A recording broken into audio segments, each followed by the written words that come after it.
So, Coach, when you're ready, take it away. All right, appreciate it, Ross. Good morning, everybody. We're excited about another opportunity. Hard to believe this is our last conference road game. It seems like we just got started, and now we're on our last road trip in this league. So, and definitely will be our toughest challenge. Toughest environment for sure. Great place to go play a ball game. One of the better environments I think out there in college football. When it's rocking, and it'll certainly be rocking Saturday night. It's a good football team. It's that simple. I mean, it's a team that a few plays from being undefeated, without a doubt. I mean, they are much improved since Mike has taken over. Obviously he took over, and they had a lot of issues. He's done a really good job of really changing the culture. I mean, these kids are competing, they play hard. Done a good job getting them better in the trenches because they're much improved on both sides of the ball there. They got 7 starters back on offense and 4 transfers that have come in there and made a difference for them. So 3 great backs. Got a lot of respect for this quarterback. I think he's first of all a high character kid. He's a dynamic player. He's tough as they come. He's a relentless competitor, and got a lot of respect for that. He can beat you throwing the ball. He can beat you with his legs, and just a really good player. All the backs, I mean, they look like the Florida State backs that you're accustomed to seeing. Explosive, catch the ball out of the backfield. They get it to them a lot of different ways, and this is a team that's got probably more weapons than they've had in quite a while offensively.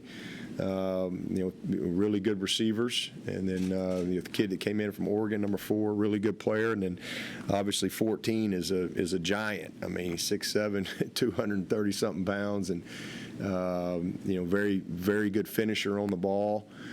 He's a problem. You got to know where he is all the time. They do a great job with their tight end, 87. He's a 5th-year senior. 80, I think he's a very underrated player. He's a sixth-year guy. He's played a ton of ball. He's a crafty route runner. And so just a really good group. 3 starters back up front, brought 2 transfers in. And, this is, again, a group that, can score. They're rushing for 200-plus yards a game, so I think obviously the challenge there is being able to control their run game. Screens galore, every screen you can think of, from receivers, tight ends, running back screens. A lot of misdirection. And all the shots that come off of it. So really force you to be disciplined with your eyes and what you have to do on the back end to defend them. But it's all built through the run game. So they're averaging almost 6 yards a carry. So that's a huge challenge for us, is to try to not let them be a balanced football team. If they can have some balance, they're really dangerous. And then on the other side of the ball, they got a bunch of NFL dudes on that side. I mean, they got some cats. These 2 safeties are going to be high draft picks. They are really good football players. 10 and 27. I think their corners are outstanding. 7 and 8, and then these are the best group of backers we've seen as far as just fast and physical. Really good group. And then up front, I know they've had a couple guys kind of in and out like we have, but in totality, this is an outstanding group. That number 99 is a load inside. 91 is the same thing. I mean, he's a hard guy to move, hard guy to run the ball on. Looks like they're probably getting 0 back. He's an outstanding player, twitchy guy inside, and they got 3 or 4 guys at end that can all get after the quarterback. And number 5 is a very unique player. He's a dynamic pass rusher and has created some problems. He's got several sacks and he's had limited reps with his injury. But 9 and 6, so a complete group. They've taken kicks back to the house. So they've done it in a lot of different ways, from scoring in the kicking game to turnovers on defense, and explosive plays on offense. So I think a really good football team. I think they're a team that can not only play with anybody, I think they could beat anybody.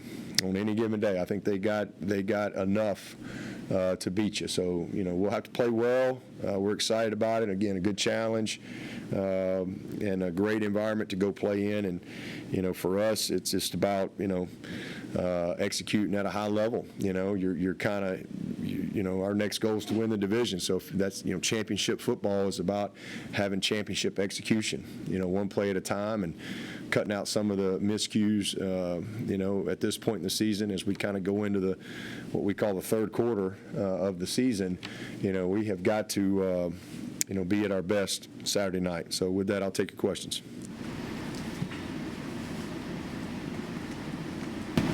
All right, see y'all there. Dabo, so much about college football is built on rivalries. Would you probably agree? Who would you say that is Clemson's biggest ACC rival? Oh, man, whoever we're playing that week. I know you don't want that answer, but, listen, we're at a point where everybody circles us, we're that team that everybody's going to practice against year round. They're going to pay attention to every week. You're going to work in spring ball against that team. That's just where we are as a program. And, I'm not saying that I'm not trying to boast or anything like that, but our success that we've had, brings that comes with it. And so you have to embrace that target, if you will. So, man, everybody we play is the biggest game. Now, certainly from a rivalry standpoint and looking at, your fans and all that, Clemson, Florida State and we've been a division foe. And if you look at this league, I don't even know how long they've been in the league. Tim, how long has Florida State been in the league? Well, 92? 92. Okay, well, all right, so that's a long time. 30 years. Golly. We're celebrating our 92 national championship next week in Tuscaloosa. I ain't going to make it. But anyway, it's hard to believe it's been 30 years. But 30 years, you think about how many times Florida State has won this league. You think about and then even over the last 14 years, it's been a lot of Clemson, Florida State. This game many times has kind of decided who won the league or who won the division to go play for the league. I think it's huge. There's so many great moments and games, and there's been a lot of cycles in this series, all the way back to 1992. And then obviously when Coach Bowden came, then you had, the Bowden Bowl and all those years of that. I think that even took it to another level, if you will. But, I think, that's probably one for sure. I know there's been a lot of history with Clemson, Georgia Tech forever. I think for a long time, I think didn't Coach Howard go to Atlanta every year for a long time? And they only won twice? So, I guess they got a good paycheck. Is that, so I know from a fan standpoint, there's always been a lot there. Certainly Clemson, NC State, that's a textile bowl. They hand you a trophy when that game's over, right? You get a trophy. A lot of people forget about that. But I think anytime you got a trophy handed to you after a regular season game, there's pretty good rivalry with it. Boston College. They give you a trophy. I think I just look at everybody with respect, and I think everybody's a rival. But I know it's different for our fans, and that that grew up with it. And from a conference standpoint, I would say, NC State, Florida State, Georgia Tech, traditional. Virginia Tech kind of came in late. But just long-time traditional foes, that's probably your biggest rivals, I guess. The screen game you mentioned, how much does what you did against Furman, you learn from that? What are some of the things you do to counter that? Well, yeah. Well, you gotta smell it out first. You gotta recognize, do a good job up front in recognizing the tips and the tendencies that come with the screen game. We got to do a good job of retracing. playing with angles and getting flat. We just did a poor job. We got to tackle better, and we got to support from the outside in when we do support from the back level. That's the main thing. Just we can't. If it's too good to be true, usually is. So we just got to read our keys and have our eyes on the right things and react properly. Dabo, Z will be back this week, is that correct? Yep, he's going to be back. So what does that mean for you for you guys, that all the guys you anticipated coming into the season are going to be out there and ready to go? Hopefully it's good. Like I said, I don't think we get worse with Brian back. I think he makes us better. It's great to get Trey back last week. He had a nice sack, and then certainly getting Xavier Thomas going and continuing to go with building his role, getting him back fully confident, I think is huge for us. But we've gotten better. We're playing better. These last couple weeks, I think we've played our best football defensively, and we've cleaned some things up on the back end. We've played with a little bit more discipline, a little bit more attention to details. I think it's a reflection of how we've practiced, to be honest with you. I think some guys have, again, sometimes as I've said, sometimes you lose before guys really kind of grow up. But we were fortunate that we won that Wake Forest game. Some guys were embarrassed. And, you can tell, we all have had kids, right? You tell them the stove's hot, and, what do? If I tell all y'all, hey, don't look in the back of the room right there, don't look what's going on back there, y'all all want to turn and look back there. So, that's kind of where we are. And I think some guys have just changed their practice habits a little bit. Coaches have done a good job of getting their attention, and we've just played cleaner. And, we've given up some plays here or there, but so, it'll be nice to be able to get, we haven't had Sheridan in a while. He's a veteran player that's played a lot of football, and he's got a lot of experience. He understands the game, so we've been kind of growing some guys up. Some, young guys there's even guys that are really good young players. They're not anywhere what they're going to be with some experience. So I think that part, the fact that we're undefeated and we've had to play a lot of guys and guys have gotten some good experience, I think that will serve us well at some point. But it's nice to get some of these guys back that are a little more seasoned. Talk about Sheridan. Is he still day-to-day or is he weird? He's still day-to-day, but we're, hopefully, today and tomorrow I think are the critical days for him. We thought he was going to play last week, and just literally on Friday we found out he couldn't go. So he's still day to day, but we are hopeful that he'll have a good week and we'll be able to go. But that's where we are. Tyler and RJ at this point. They'll be back. Is the plan for XT to kind of gradually add more plays Yeah. for him Yep. each week? Yep. It is, just keep kind of increasing his workload during the week at practice. Still be smart with him. He's played a lot of football. He's been around a while. He understands things, but just try to, slowly increase his work capacity through the week and be smart with him. And then just, he's. And then he knows what he can and can't do, but he's in a good spot, and like I said, the doctors feel really good about him. Obviously, he looked pretty good the other night, but we're just trying to be cautious with him, and so. But yeah, we'll definitely. I think he'll play more than 6 plays. Hope so. Dabo, has the offensive line progressed about how you would have wanted and expected at this point in the season? They have. I think they've come together. I thought we had a few miscues the other night, but it's a good group.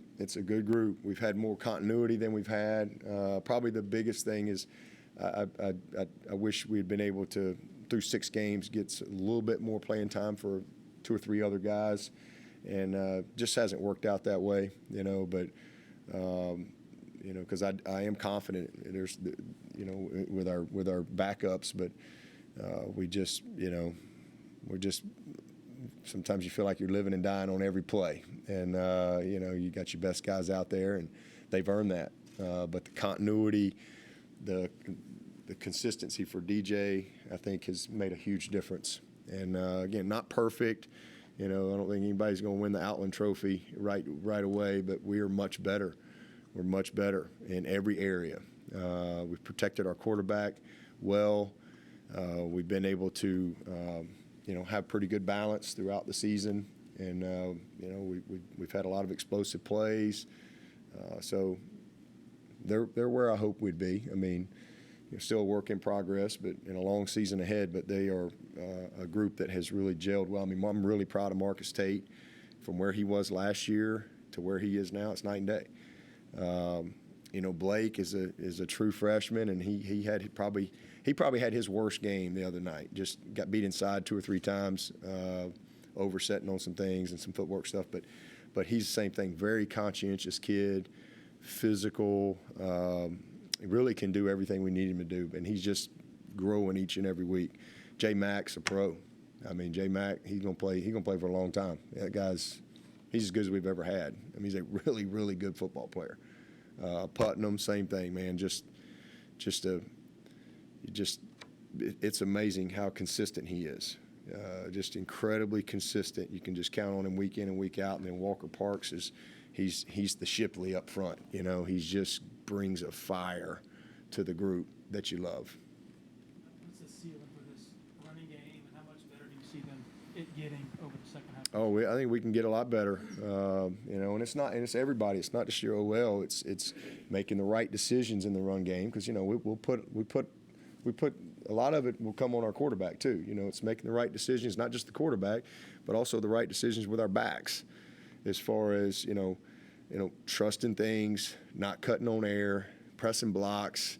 It's got to all sync up. It's not always the line. Sometimes your back doesn't. He tries to do too much. And so it's your tight ends. It's your receivers doing a good job, on the second and third level. It's all got to be tied together, and then it's your RPOs off of it. It's your control plays. It's your screen game. There's a lot of things that go into your run game in 2022 that was different in 1992. So it's a totality of it. But I think we can be a really, really good running football team. DJ has been a huge factor for us. He's 3rd and 3 the other night, backed up, and we call a quarterback draw. And he ran for 40 yards. So that wouldn't probably happen last year. He's just a very, very confident kid. So I think we have the ability to be a very productive running offense, and we're going to need to be for sure as we keep moving forward. Does Kobe's injury kind of affect that? Does somebody move up into that spot, or is it more? Domonique is our third. He'll be our third guy, Domonique Thomas, and I love Domonique Thomas, and I hate that he's another one of those guys. Kind of like I was saying on our OL, I hate we haven't been able to get him more opportunity, because he's a really good player. But his time will come. It'll come at some point, and y'all are gonna go like, wow, where'd that guy come from? He's a really tough, hard to tackle guy. He's got great vision. He's got great hips. Wouldn't think that. He's a big, strong, thick kid, but he's a really, really good runner. Big quads, big ones. But he'll move up, and then we're trying to redshirt Keith, so we're kind of holding him, but he'll have to be ready and travel. I think he's played 1 game, so we still got 3 games that we could play him in, and not burn his red shirt. So, and we feel good about both of those guys, but. It's unfortunate because we're going to need Kobe at some point, but hopefully it'll be a good opportunity for Will and Maffa. I thought Maffa had a great game the other night. He's 5.1 a carry, and he's starting to really hit his stride a little bit. But our hope is Kobe's ready to go for that November run. When we're here back at the home stretch.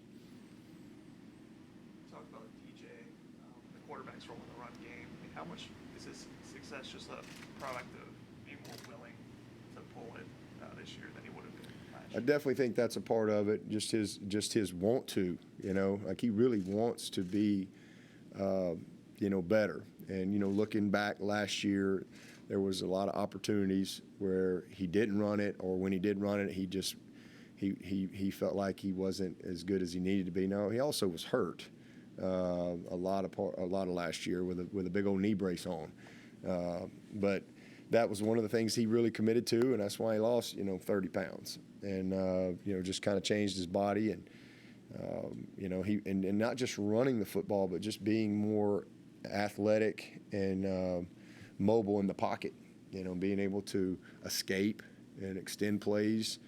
And you've seen that this year. Some of our biggest plays have come off of scrambles. We've had some huge scramble, and that's football. I mean, that happens at every level in football. You got a quarterback who can move around, and you don't have to be Deshaun Watson. You don't have to be Trevor even and have like wheels like that. You just got to be able to, be athletic and to be able to. I mean, watch Mahomes.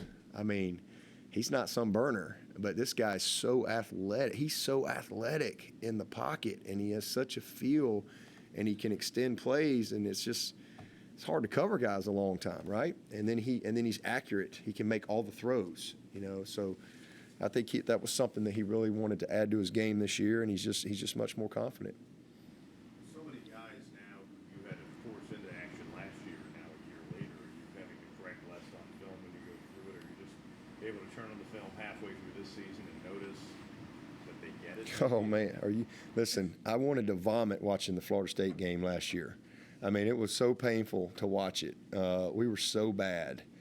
Oh my God, we won, which is a miracle. But we were so bad, and yeah, we don't really have games like that this year. I mean, we're correct. It's never as good as you think, and it's never as bad as you think. That's always been the case. There's always stuff that you got to do better, and you're always coaching. But grading our tape this year versus last year is night and day.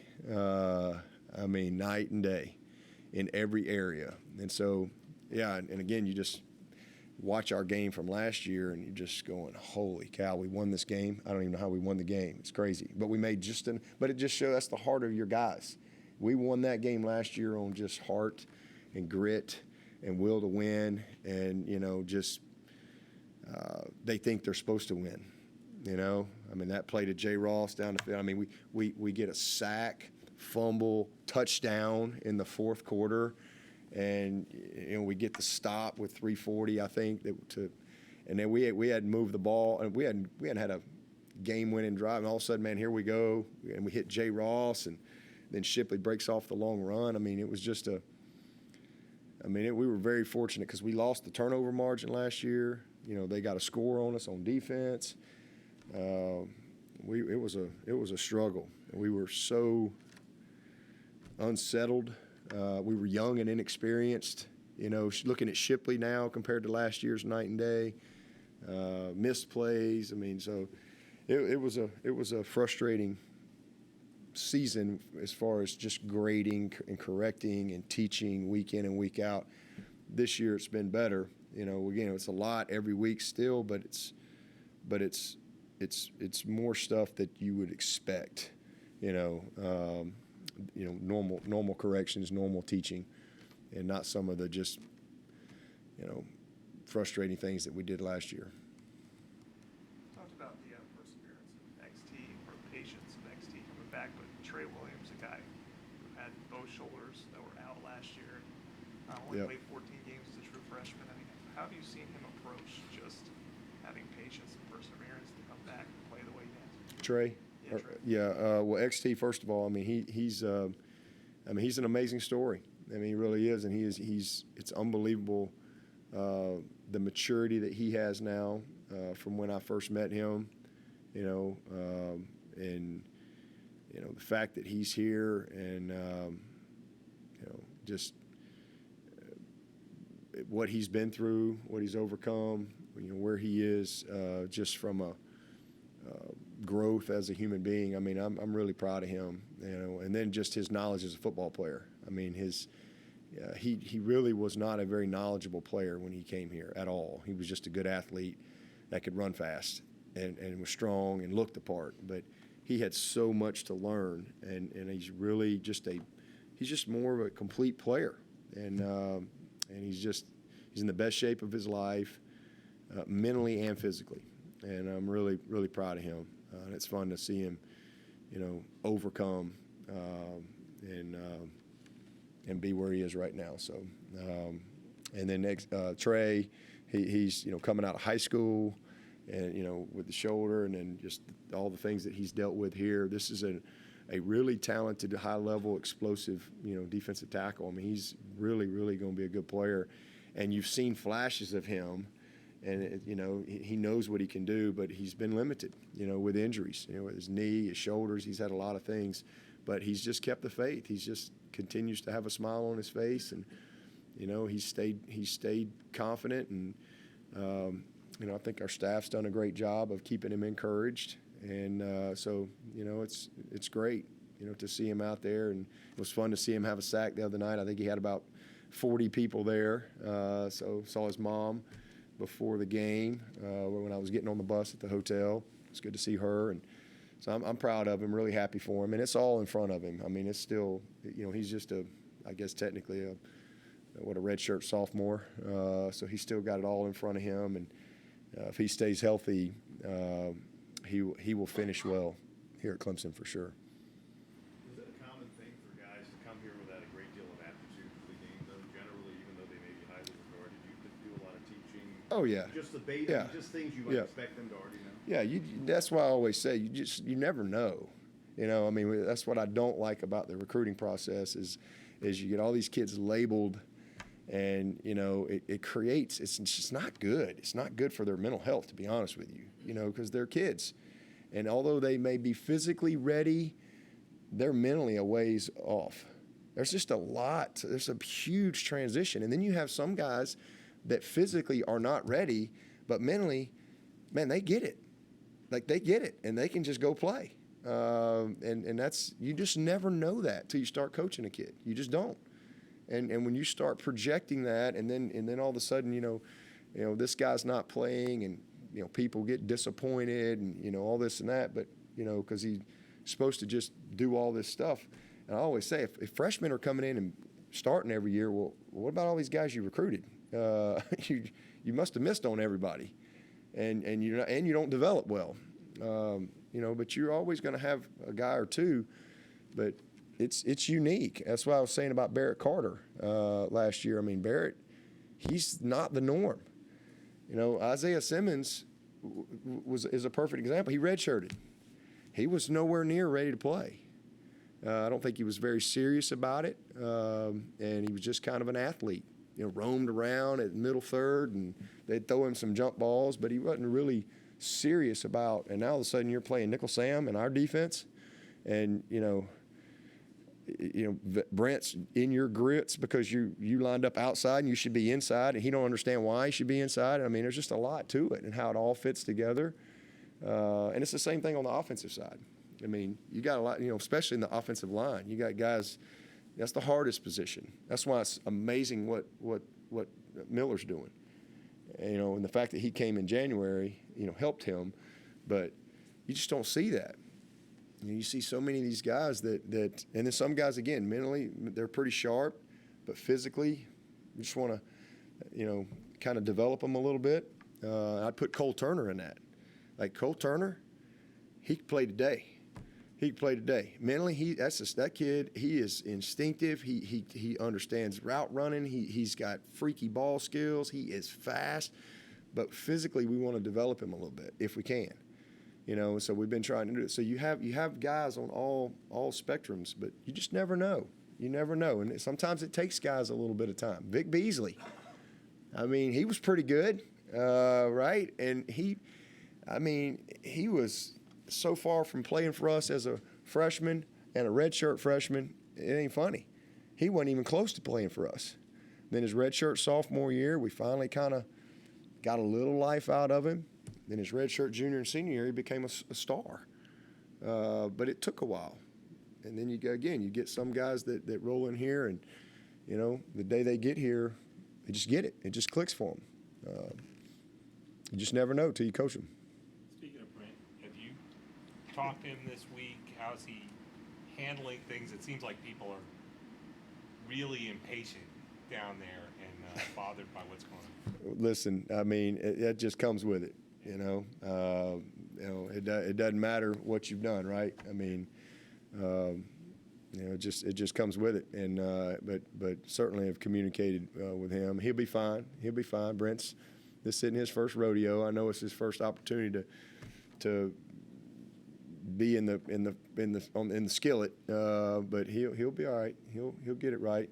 He knows what he's got to do. He hasn't forgot how to coach or any of those things. And just a little tough stretch they're in right now.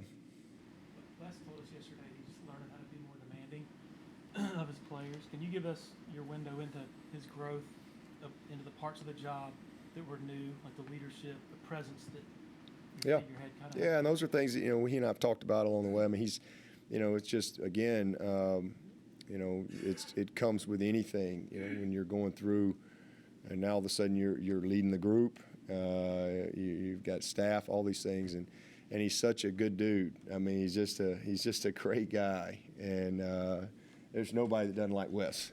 Nobody. Everybody likes Wes. And but now all of a sudden, there's times where, they may not like you as much. It just comes with it. Leadership is hard. It's hard. And I think he's really grown into that as far as really knowing when he needs to, challenge and when he doesn't. But he's just going to keep getting better and better. But he's done a great job. He really has. Proud of him. That was something you were talking about over the summer. Like you were reminiscing about being the dean of ACC football coaches. How have you seen? It's like they used to joke about how Bobby Bowden was a CEO down there at Florida State. You have to be CEO now. The staff explosion since you began being a coach is incredible. Do you like being that manager? Would you like more focus on, the on-field football things? How do you handle the changing scope of what you have to do? I don't really do anything different than I ever have. I think you have to be both. I think you have to do both. I think that, and I'm an offensive guy, and I think every head coach is something. They're an expert at something, and you're always going to, gravitate to that and recruit to your strengths and your weaknesses, if you will. You got to surround yourself with the right people. You got to manage people.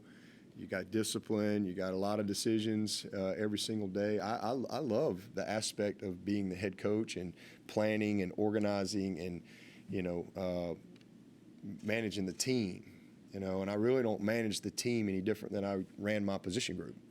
I think it's the same. I just have a bigger position group, if you will. And I think it's important that they see you as the head coach as well. I think that's important, and I think sometimes people miss that because they just spend all their time on one side of the ball. And I think that creates a disconnect. And I've tried to always guard against that. Everybody knows that I'm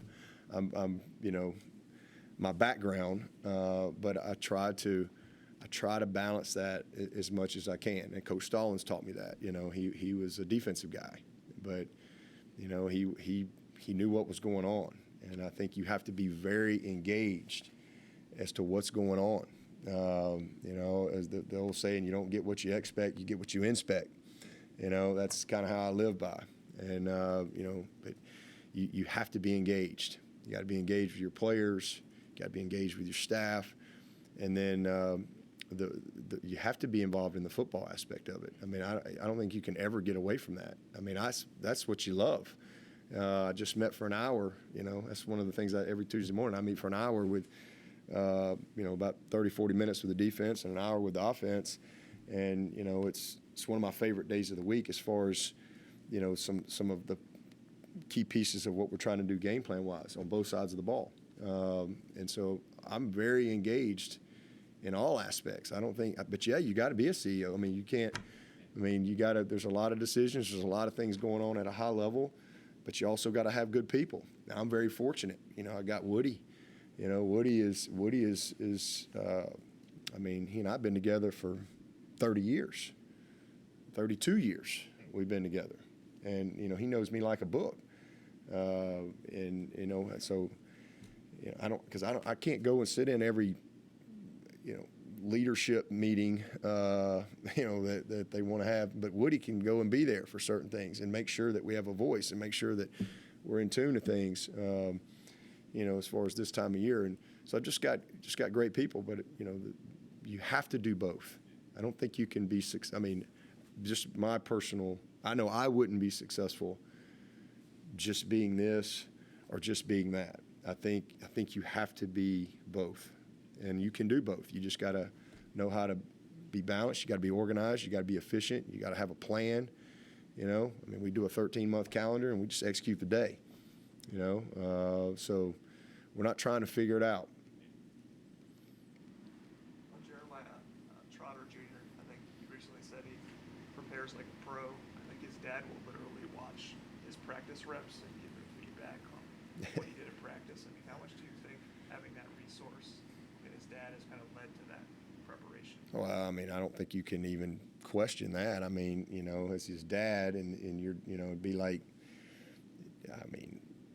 your dad being, I don't know, the best actor in Hollywood or so, and a movie star, and you're wanting to get into that business, and your dad's Robert De Niro or whoever, Lonesome Dove, and and Duvall, and you want to, okay, Dad, I want to learn how to do this. He's probably going to have pretty good advice. Now, obviously, you got to have the talent and the skill set, but that's certainly the case here. And his brother's the same. I mean, he's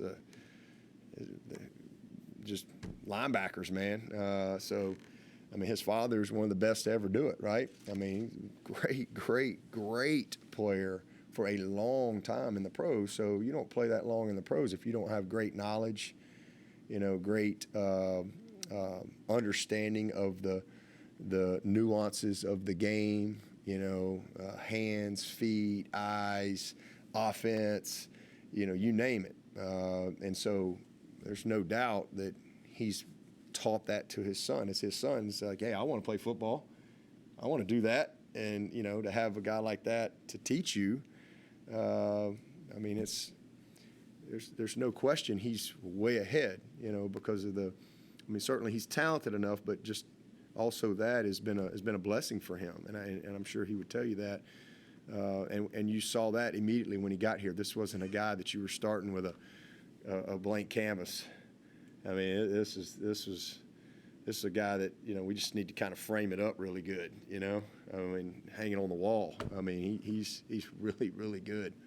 And just truly has, everything that you'd want in the play, but his instincts for the game, his understanding of the game, and then the fact that, he comes here and gets coached every day, but I'm sure his dad also he's got eyes too, right? And he watches him and can help him as well. I think that's a blessing for Jeremiah.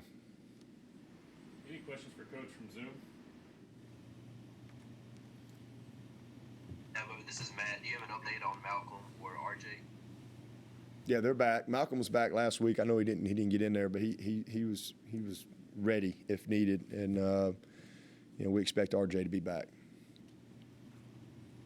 And you mentioned earlier that this team's game planning for you year round and how difficult that's made it. I was just wondering if you had any examples of this year, maybe where there's been something that you weren't expecting or something thrown at you that you could tell that kind of someone had been working on for a while trying to get ready. Well, I mean, no specific example, but there's always things, every week, regardless of, even at this point, there'll be things in the Florida State game that, they haven't shown on tape yet. That's just kind of always the case week to week. Same with us. You make the adjustments and you keep moving. But I just was making the point that we were talking about rivalries, and I was just making the point that I think our mindset is everybody wants to beat us. we know that there's a target on our back at Clemson, and we're that game that you're going to get everybody's best. You're not going to get anybody's C game. It's just not going to happen, and you have to understand that. If you come to Clemson, you got to understand that you're not going to. Nobody's going to sleepwalk against you. It doesn't matter who you play, from Furman to whoever. You are going to get everybody's absolute best effort on that given day, and you got to be built and ready for that.